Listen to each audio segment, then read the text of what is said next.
వేసవి కాలం సెలవుల సీజన్ కావడంతో మనలో చాలా మంది తరచుగా పిక్నిక్లకు విహారయాత్రలకు వెళుతూ ఉంటారు. దూర ప్రయాణాలు కూడా చేస్తూ ఉంటారు. అయితే ఇలాంటి పరిస్థితుల్లో బయట మండిపోయే ఎండలకు తోడుగా కొత్త ప్రాంతాల్లోని కొత్త వాతావరణం కారణంగా డీహైడ్రేషన్, వడదెబ్బ, వాంతులు, విరేచనాల వంటి సమస్యలు పలకరిస్తూ ఉంటాయి. ముఖ్యంగా కలుషిత నీటి మూలంగా సమస్యల తాకిడి పెరుగుతూ ఉంటుంది.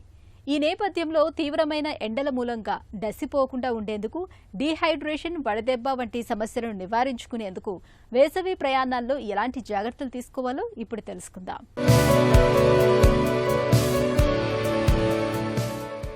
వేసవిలో బయట ఎంత ఎండలు మండిపోతున్నా సరే సెలవుల సీజన్ కావడంతో పిల్లల కోసం, పిక్నిక్ల కోసం అడపాదడపా ఇంటి నుంచి కాలు బయట పెట్టక తప్పదు, తరచూ ప్రయాణాలు చేయకా తప్పదు. ఇలాంటప్పుడు ఎండల బారిన పడి డీహైడ్రేషన్, వడదెబ్బ, విరేచనాల వంటి సమస్యల తాకిడికి గురవుతుంటారు మనలో చాలామంది. అయితే ప్రయాణాల్లో కొన్ని ప్రత్యేక జాగ్రత్తలు తీసుకోవడం ద్వారా వేసవి ఇక్కట్లను మనం చాలా వరకు అధిగమించవచ్చు.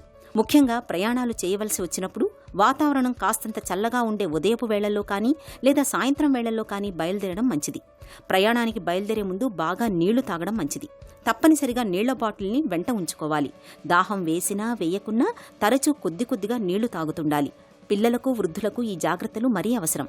వేసవిలో చల్లగా ఉంటాయి కదా అని పదే కూల్ డ్రింకులను తాగడం మంచిది కాదు. అలాగే ఐస్ క్రీముల్ని కూడా ఎక్కువగా తినకూడదు. వీటికి బదులుగా నీటి శాతం ఎక్కువగా ఉండే పుచ్చకాయ, కర్బూజా, బొప్పాయి వంటి పళ్లు తరచుగా తింటూ ఉండాలి. ప్రయాణాల్లో తప్పనిసరిగా గ్లూకోజ్ పౌడర్ని వెంట ఉంచుకోవాలి. నీరసంగా, అలసటగా అనిపించినప్పుడు కొద్దిగా గ్లూకోజ్ను చప్పరించడం వల్ల శరీరానికి తక్షణ శక్తి లభిస్తుంది. తడిగా ఉన్న టవల్స్ని, నాప్కిన్స్ని వెంట తీసుకెళ్లాలి. తడి టవల్తో తుడుచుకోవటం వల్ల వేడి, ఉక్కపోతల నుంచి మంచి ఉపశమనంగా ఉంటుంది.